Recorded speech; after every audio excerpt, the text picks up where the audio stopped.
and I say first game no Barcelona ebo against Olympiacos nyame adoma 4:45 and Barcelona ebebo sa game no Ken Barcelona yinimo no Barcelona yebo boku baako a time bia Barcelona esi akan a opese o win game apart from say o win no Barcelona expect say obe dominate game no wa control game no ahead of opponents and anytime bia Barcelona support akwatena TV n'echi na o hwe Barcelona boboku na o expect a win a Barcelona side obe dominate a Barcelona side a obe control game amo opponents na chase game no by ken no kre wom ni say we are Barcelona supporter and na men fa focus enko the style of play of Barcelona nemum e wasa o hwe say Barcelona kwan ba so no mbefa so etimi anya good results against Olympiacos because we check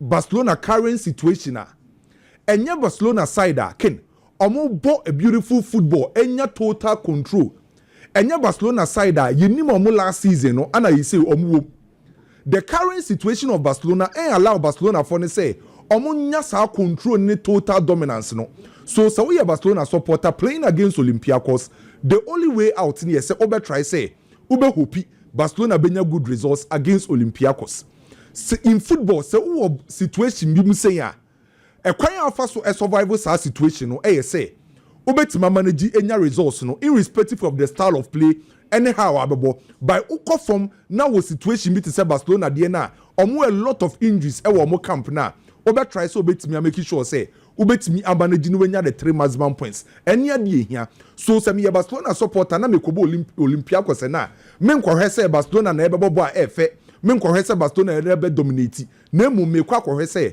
Barcelona ebetimi nya the 3 maximum points. So what check it team friend is Olympiacos akin. Olympiacos in Yebo Boku Abeka say omu post a lot of threats ahead of Barcelona. 2 times in Poco Olympiacos and Barcelona no. Ontimi she Barcelona boboku no. Olympiacos the biggest club Greece. Name mum sa o de ba Europa Olympiacos enka ho. Omo rocky shoulders for the big giants Europe. Ontimi expect Barcelona team irrespective of players on Besha here. Reports say free Spain eba na say likely see yebenya Araujo, yebenya Kubasi, yebenya Kunde, yebenya Baudi, Casado, Pedri, Frankie Dion, Lamine Yamal, Marcus Rashford, and Femi Lopez and Besha Asiye. Se players no Besha Asiye, I was only capable say on betime winning game against Olympiacos. And so what check Barcelona, the country makers was some winning sa game we no. The moment Barcelona be winning sa game we no. UEFA Champions League phase na yebono. Barcelona on third game ni o medicare winning back against Newcastle. And no lose so second game against PSG. And it's Barcelona sabe drop points against Olympiacos and the unnecessary pressure and a better so ahead of a more classical game on Bebo against Real Madrid. And the game back was say must win. Edema Barcelona playing against Olympiacos. The only thing Olympiacos your secret weapon your coach Jose Mandeliba. And Jose Mandeliba your coach Edema Olympiacos no experience. And Obeka part the time I know Spain no coach Ebano. Now you coach back or the Aba Eha Barcelona Adrian Peggy and playing against Barcelona or better not analyze Barcelona current situation. Teams of many Barcelona show have Barcelona team no. Or make sure say on the Columbus contact transition no more beat Barcelona for her line. No. So at the Abba Olympiacos say your secret weapon and your muko Jose Mandeliba. Apart from no many sure say Olympiacos ebetima be cause any trouble ahead of a Barcelona game no. Me titu mu say Barcelona no man ko assistance now. By kin me when say Barcelona in winning sa game we na any pressure na mfem from so men win here and the pressure ba to Barcelona team so ahead of a El Clasico game no. So me quite win for Barcelona. By and then you the big game e wo ho. Arsenal and Atletico Madrid e wo Emirates. 2 clubs no a very tight game for both sides. Ken anytime be Atletico Madrid be share Arsenal be tough. Almost share 2 times e wo competitive game. Almost share no Ewo Emirates and Arsenal home ekwaye 1-1. Ano mokobo no Atletico Madrid fie no. Atletico Madrid dey win 1-0. So anytime be Atletico Madrid be share Arsenal be an a tight game. Ken, so what check it team my friend say Arsenal. This season in all competition about 11 games I conceded 3 goals. Arsenal bo boku no. Ni se edene. Ana wo mu fie Emirates no edene so ba ko Arsenal. O dey compare Atletico Madrid this season ewa La Liga na UEFA Champions League on winning away. Atletico Madrid in winning away game in all competition. And to all compare two sides now, meaning the Padro na ya against Arsenal a favorite ewo game nim. Atletico Madrid under Diego Simeone yenim se oye coach a obefa Atletico Madrid boboko no. Opese time you defend it no abo counter. But this time around the ball na sesa. Sa obebo 3 back, obebo 4 back. Eye Diego Simeone ye say opebo a fe. So this season Atletico Madrid ball no asesa enti se first Atletico Madrid that all defend it. Enti anytime you obebo 3 back and obebo 4 back no, o make sure say obe use 2 top. Ye Griezmann and Alvarez and the belly the attack no. Now the current our possession here say Atletico Madrid down power jiboa or build it from the back. No build it from the back. I know a rotational possession. Or be rotating how or fast a position ball no. Then the passes nim na direct. Not 2 players or more nim hono. One more move freedom. So bit my roam me about. And it's about 2 top now. Alvarez and operating as a left-sided striker. Now Griezmann operating as a right-sided striker. And the current omo roam me about omo freedom ni na say omo dey distract opponent and defenders. And it's a oye team Arsenal, Saliba and Gabriel dos Santos.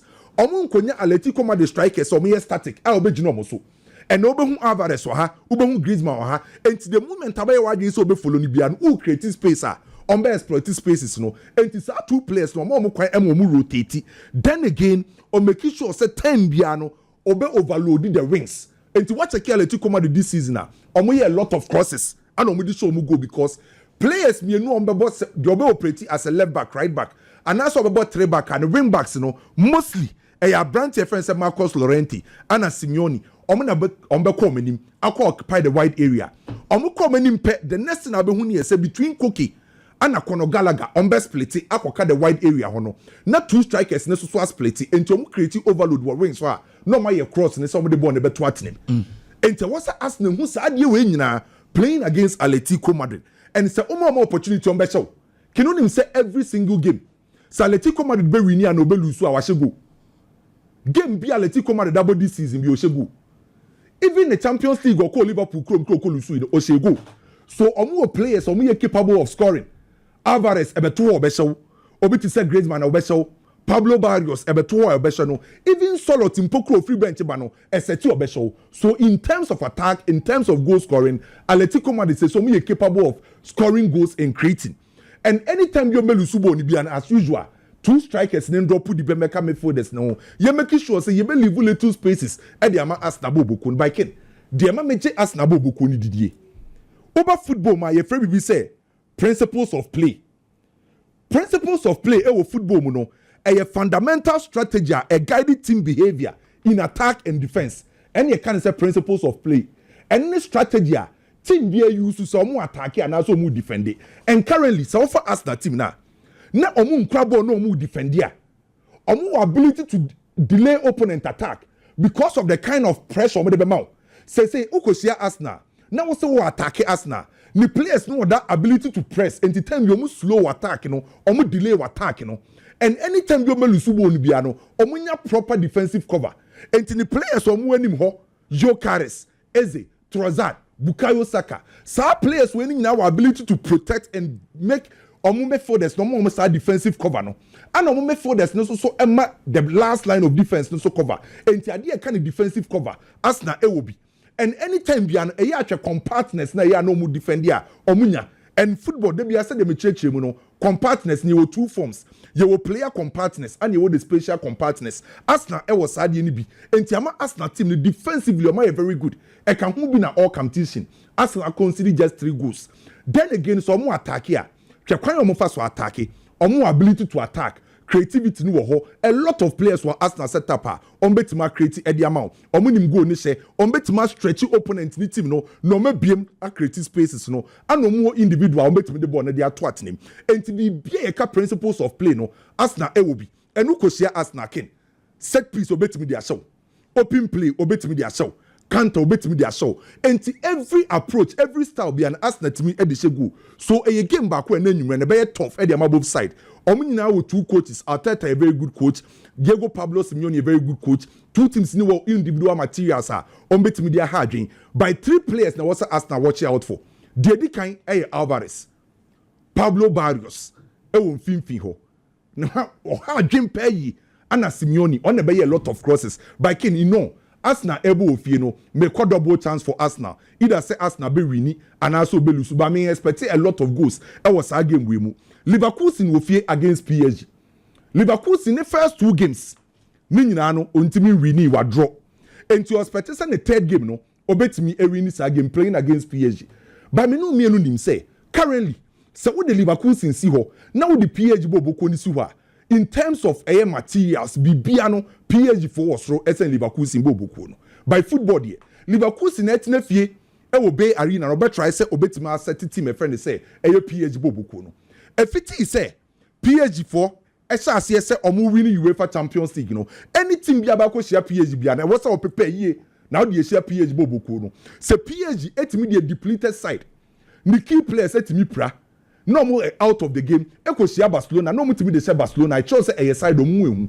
and what a Leverkusen boboko na nyoma mienu no mu yusu see babo ball no won finfin and I say babo counter o yusu for midfielders ni emu mienu wo deep and emu mienu wo anim ho enti for midfielders no branch friend say Alex Garcia Hoffman and Espoku and Ezekiel Fernandez so 4 players when they won finfin edema Leverkusen boboko no and came no mienu nim say in terms of midfield play Leverkusen for ne yade de ba omo nsen PSG team no because PSG team na ho odin ni nyina no mfimfin enti enfa ho se Leverkusen for epeso omo bobo ne mfimfin no omo kochia team a eba midfield play na omo ye best esen omo enti sa midfield battle ne be ye key e de both sides and omo pe counter attacking football by PSG for no the good news ne say Marquinhos are returning Dembele are returning Fabian Ruiz pena entimi anye fit in time almost entimi ambobo game ni bi ana Joao Neves so out of this game a game ba kwa Ken the only thing I say here say you most likely say PSG be kwa we to get a victory against Leverkusen boboko no entimi quote PSG say PSG be kwa we no etimi akwa ko wini Villarreal na fie against Manchester City Ken Villarreal team no Marcelino Garcia ebe try so be frustrate Pep Guardiola omo team no young guys and experienced guys and omo blended together say Manchester City team so no akwa to say the only player is saying why you who City team akwa Haaland and who take Villarreal for ball no omo bona Nicolas Pepe no odina nim ho no in fin for ne ball direct at the command Nicolas Pepe omo pe direct and long balls na Nicolas Pepe etrumika akwa okay but who take Manchester City team no kura ne say na and now say players the majority of them are free injuries abanintino and my Manchester City team ni yehu which made Manchester City say obetima kwa we akonye a favorable score line against every Robo so Manchester City Haaland to score it was a game win Haaland dey dance so be na say and among so line no say dey say player to score we dey nyese bia coach sema ono a onu we dey ono dey kurikuro mumu a okay so obepra that is say omo keka sansem no obepra say opra dia send dey agu say team bia obia wo dey touches no touches bia ni ba bia bi coach bia ntimenya hwe they say Man City team na yese wo Haaland na yetri ntu twati na aka homa na Mbappe o ye den o so oni wa yese vini wo ai adam bia wo adam so mo obia so one dey but just that ba mo dey ehu it's true mo se tu ahono a mo se frɛ ahono a mo se wana ahono I create ne dey migitum ehɔ ne dey migitum pass Reliance na dosso dodo say sa BRL City game no dey hia ye pa wo senka Kwame kan won asem ne say ye Ana Rodri Ballon d'Or winner Kwame Ballon d'Or so bia be je finish o dey be tell no Rodri gusu didi ni di ho bia je finish Dembele na ye current Kwame with that second Mamiya stories na kakra na Kwame so aka football game no asam na me seeking Mitie Jabi Alonso ne press conference no ahead of the Juventus game na questions and central for no ABC bisa no na before the press conference na story aba say finally Madrid for Agiatum say Hendrik nyame adom a January de no be call loan because ball no onye bi mo and a boy no so air pressure mo say e was so ball ni bi because Brazil national team no enche omoko World Cup opeso ko World Cup ni bi don't forget to say few months ago na Brazil national team na oka hu o no mo ye line up a wa mo bi ofechiri eba Inti say ball no omobi ena ohwe de Carlo Ancelotti eye no a won hwe ne ya onko World Cup into person ko World Cup ni bi. Inti Sancho for bisa Xabi Alonso about it vis-a-vis Franco Manstantuano adagule nkwada no a eba e wo Real Madrid no na ken Xabi Alonso say with regard to boy in the transfer ni de omunya ndruwa yet na mom or catch the players na nye Endrick nko or catch Gonzalo Garcia e catch Brahim Diaz say enim ho competition here pa inti e was so oyire ne ho e so munyina anyere mo. Now let's have a conversation about that, Ken. Yeah?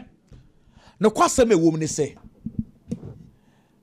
Manstantuano eba on the August 14th abrana odi ni birthday pepepe. Obo Club World Cup with River Plate. In the Club World Cup ne kosu ne nyina na our River Plate a obo. Oba ya na be bo Osasuna game. Ene so one certain bar unim say a crucial member at the Xabi Alonso's team. He's just 18 years. To begin with, and about age, the ability. If the coach thinks that you have the ability to play, it is not about age, view. Because Obia only me more any Obia only ability to play.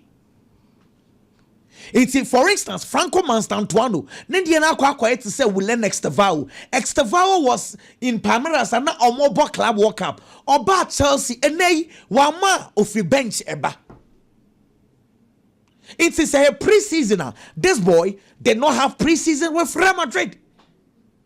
Hendrik, preseason we pra, but Club World Cup or call US will be a team nechisa. Me case is say. Again, any year, boy, no, Hendrik, born and Casabon, he needs to step up. Either so best step up, I'll compete and answer Obekolo. Because clearly, Xabi Alonso, Nyamana Oyeno, on Pel, Susua, he will find ways to let you play. Sometimes, football clubs takes decisions. I thought they be a fa. I thought they be a emfa. Barcelona kofa Victor Roque efi Paranense ene buy.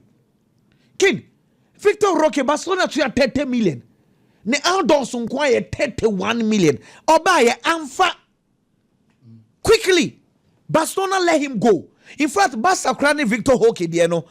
Boy no Barcelona for a ton about 25 million at the man Palmeiras. Aldons 5. Me no kase se wo call the Brazilian Liga. Omo preaji gokin Victor Roque kahumbi 13 goals. Barcelona will 20% sell on China. Say a fan Barcelona will get extra 20%. And you say na onyadio but amfa. And quickly one man ko what be say farman wa Barcelona get extra 20% of revenue. Make can the studio say edrumre bi ni compare Lami Yamal ne Hendrik. Near Victor Roque Hendrik. But truth be told, Ken Hendrik Diano. Madrid would have to quickly get money out of this boy's deal. Or on Mama Nako loan, a Fabia or Chinebi on Betimia Tonejiska. Because the Cadie Akomo boy way deal, you know. Wouldn't say deal say free Brazil, Ako Europe, way Diano, na a special deal. Don't forget it. At age 16, Real Madrid had paid 35 million. Now when he dealing, the money down so say 35 million and Real Madrid here. And can him say between 16 years to 18 years and a boy no, our Brazil no. Madrid were also paying Palmeiras to let the player play. And the way deal na down so no. Between age 16 to 18 years, Madrid paid 12.5 million plus the already agreed figure. It's any small deal and a Madrid they sign here. But say coach in a penwa, and coach in a finding ways of letting him play. But say on one not a bencher, he's wasting space. Into loan bebuano or corner a far. Either he returns to Madrid as a good player or Madrid betimi aton agisika chain say obetna bench ne de bia obeye complaints afei so okolonwa he can also fight. Say me I'm not too sure of the World Cup no obekobi send nyemani AC keka kono because Brazil front three no Vinicius Junior, Rodrigo Goes, Rafinha, Willian Extravao, Gabriel Martinelli, Matheus Cunha. Best 6 players in the M somewhere guaranteed. Possibly coaching the 7 and the Beko World Cup. Into the Akanwe, Richarlison, Savinho, Joao Pedro of Chelsea, Yamoni Dio, Hugo Jesus, I don't know, who call Brazil on him, the national team, Yamo Mudi, name a Mae. It is extremely difficult, but I think, sir, Madrid would have to take a decision on this boy. Dear Tosubio, company, matter say, Oma sound so extending the contract, man. Honestly, share company deal with Bayern Munich, very, very strange. Now, it is a story I am hoping to see a very truth be told, Ken. Obio coach Burnley, 42 games for Burnley, 7 wins, 9 drawn games, 26 losses. Okuta winning percent of 17, just 17% winning rates when you're buying Munich. And one of those strangest stories that actually it will be extremely difficult for us to explain. Say, then a company konya buying Munich. But there is a context. Mitsuwa na kwa mekasa, I was listening. Ken, 11 coaches and I rejected buying Munich. Coaches Mako 11. Didn't can if you do remember. Omoko Jabi Alonso say Oma Obetina the buy Leverkusen. H and Obenya buy Real Madrid the Jumaye. Omoko Julian Nagelsmann ho Nagelsmann say onye Jumano Obe extending the contracts ne Diama Germany. Roberto Di Zerbi or say okay me Jumano nebom mommy over 2-year contract buy Munich first year said I knew ndi yebema 1 year. O coaching staff no so teso Osemi nye jumano no so coach number 4 Oliver Glasner ono de osemi ye jumano na mom Crystal Palace say mama in 80 million by Munich say he been see that we will not pay we will move on to the next coach okwa Hans Flick say onye juma okwa Ralf Rangnick or say Metzner Austria me nye juma fama by Munich Bayern Munich search Thomas Tuchel omni jay adwuma ka chen say ye be pam February no afei ye ne Thomas Tuchel nko kasa na ye man sanson to us to Tuchel say I will not do it. Into coaches left right center Lupete go omko Eric Ten Hag oko Unai Emery oko Marco Rosa na Max Eber person fan from RB Leipzig eba 11 coaches obiaso onye adwuma no.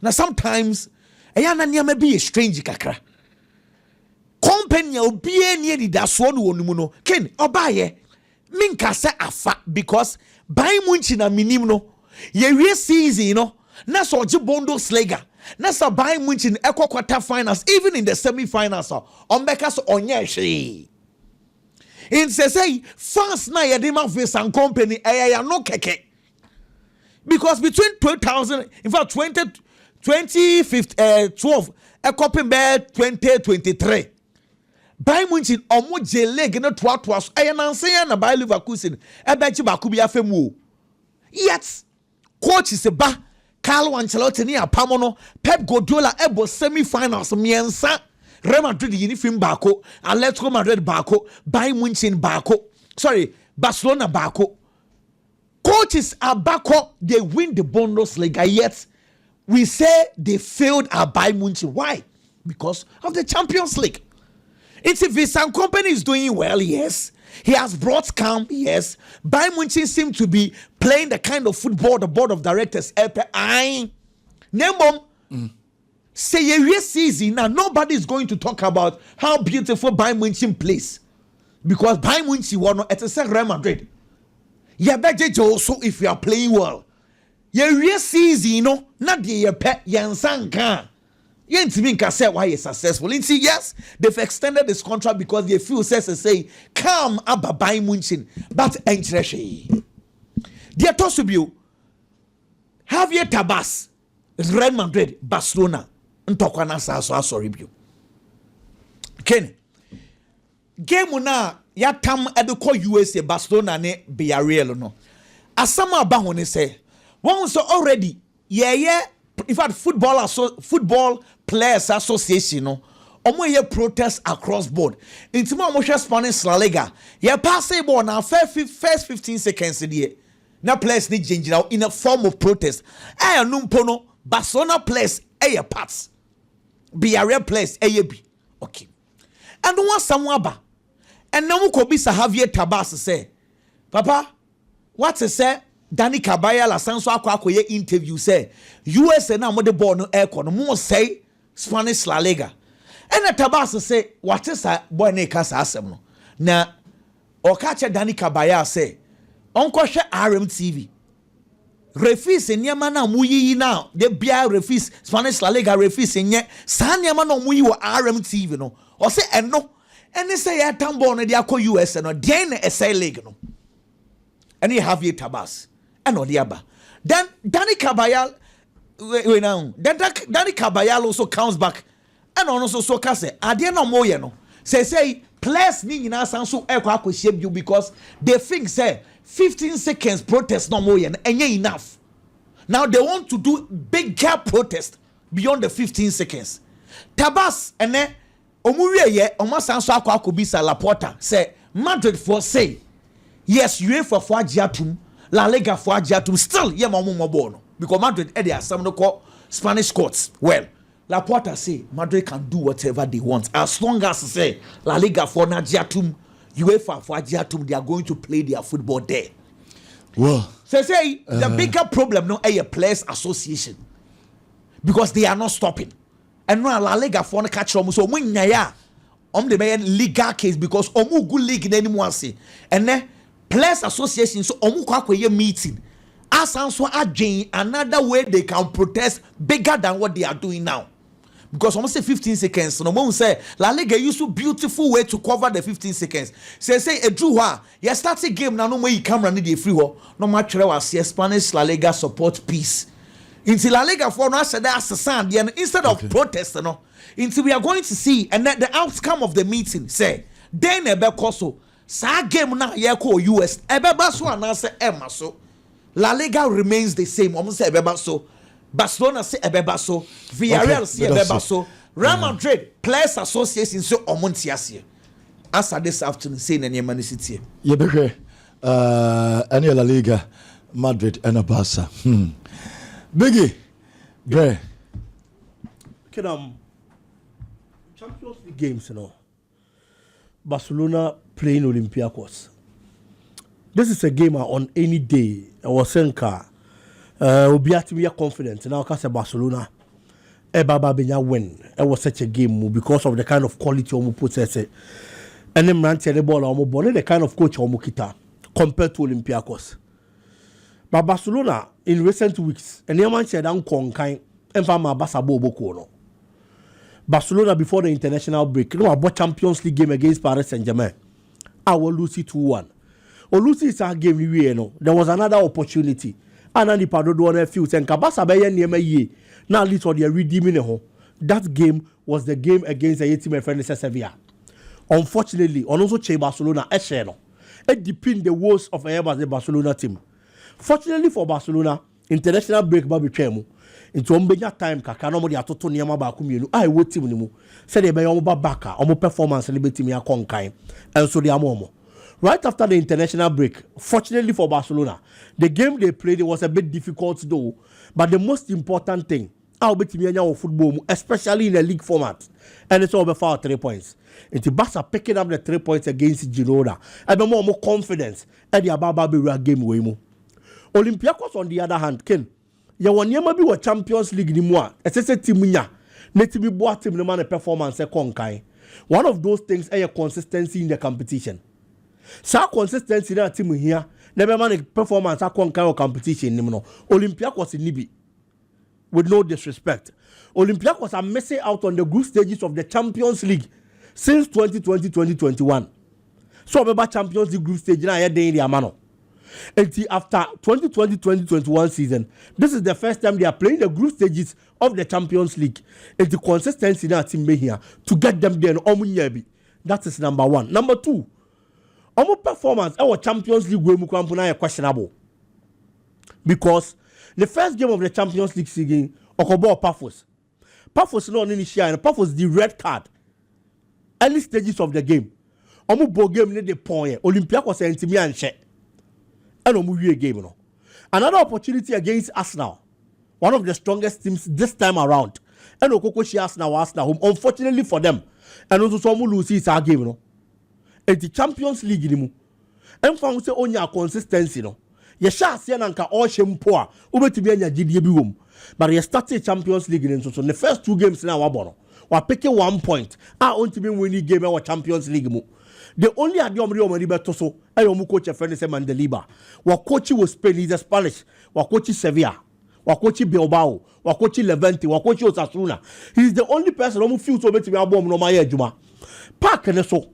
Barcelona coach Hansi Flick has to take certain decisions. Ebebo Abasa. I am expecting Ronald Araujo. So be Gina Chirodiama Barcelona Bobo at least this season. And found before the start of the season. None the pair bonechi said the Monday morning conkai. Basa and Pamono any idea. But came in Ubedia dance here said the little opportunity he's had. Our Barcelona team no time will be our Chilean TSS over games in see our boyfriend Chile anymore. The last game they played, he came in as a substitute. Every boy anymore one of my Barcelona eventually on the share the winning goal. And on the Kubasi partnership, and found Kubasi form they form Kaka. But whenever both of them play, things go very well. It's the best coach and it's all best starting or Mumio in the game. Play or you dangerous Kaka. Our Olympiacos side. Daniel Podence, he plays on the flanks. On the Gelson Martin, they see both flanks. But on number 9, Ken Champions League on go. But Greek League now airborne. El Kabi one of the best strikers in the Greek League. And on a day of finding the scoring boot, who a defender now on your name you wait to me how. He has played 7 matches in the league, or 5 goals with 1 assist, 6 goal contribution from 7 games. It is such a person. Your money space is baby. Should make sure somebody putting the brakes on the player. Lami Yama coming in for Barcelona in such a game. Now after Barcelona, they lose to Paris Saint-Germain, our Champions League game the last time they played. This time around, Obo Ofie against a side, our person the best Olympiacos there. I think it is a fairly good game for Barcelona. Say Obo to be picking at 3 maximum points, possibly a 3-0 win for your Barcelona to get back the confidence. The starting league, the Kita Barcelona Bobo Kono and your bad on that part. Liverpool in the Paris Saint-Germain. And one gamer, I got straight away, I was able to be confident now because the PSG in the best. But Paris Saint-Germain side, still has certain players available, especially on midfield. The only constant figure in their midfield, to see a year coming, a player friend is Vitinha. Jao Neves in your Fabian Ruiz in the Honum. And the other players is one Emery Zaye, and a Baba can who FIFA on a mobile game. I'm a near Marcon Kaya Diamomo. Mejitum say yes, other players know quality and Paris Saint-Germain team one advantage on one say it is a system team. And it's a way you are your Baba Shemno brings in that kind of quality Ubenya. Fortunately for them, and so there is one player available, Carrasquelia. And so Barca. Are you likely to obey me a Paris Saint-Germain? The last time they played Barcelona, a lot of these players weren't available. But Bola Mayulu Mukoko boy, and when you move on the man team, and more results, even without some of their stars, let's share the kind of quality. I want to know anyhow our system they work perfectly, and so the man a year Paris Saint-Germain Emrantiano. Coach I friend is Casper Jorman on the other hand. And to be taking over by Liverpool in Bobo Kono. He has played 7 matches. 7 matches now, we're winning 4. And our draw 3 on Lucy game. And at least that unbeaten record brings some sort of confidence. And will Liverpool in team. But then again, can Champions League now and found wins Champions League won't even win. Out of those 3 draws, emu 2 from the Champions League. It's the clearly obe person alternate obe bounce back. The defense the problem kakra o honom. Loic Bade available, Tapsoba available, but Jaro Kwanza or your part normally about the 3 back and available. It's a bit creative, a bit of like I said depletion on the backside. But we are available near quality players. I also move to me handle the Paris Saint-Germain attack. If not, and you might be a day and you might be Leverkusen, but I'm still going to take PSG. So quality they keep omo no be ya dwuma de ama omo na at least a slim win bi there omo betimi anya possibly a 2-1 win for Paris Saint-Germain far away in a Germany na nema konkan de ama omo Villarreal and Man City Ken Villarreal only has one thing to do and it's always stop Haaland. It's as simple as that. Oya Manchester City born omo body season we league ni mo a ni nyina gina Haaland so onu le she goals ni Man City. And first na nanka obetimi a stop but this time let's stop here then because Haaland is here on gina ni mo onko abiem debi o move around the pitch because ball no oya boko na nim no osu bi ka ho. Manchester City boko in the Champions League ache 4 goals. Haaland nko ache mu miensa. Ele dia Manchester City. Omo che Napoli 2-0 only share 2 goals no. Omo ko ball 2-2 in the last time they played. 2 goals no so osanzu she mu ba ko de ma omo. It's that kind of quality a okita this season. The only game I on she go against Tottenham. Game will be a City abobia consecutively on your goals the Manchester City.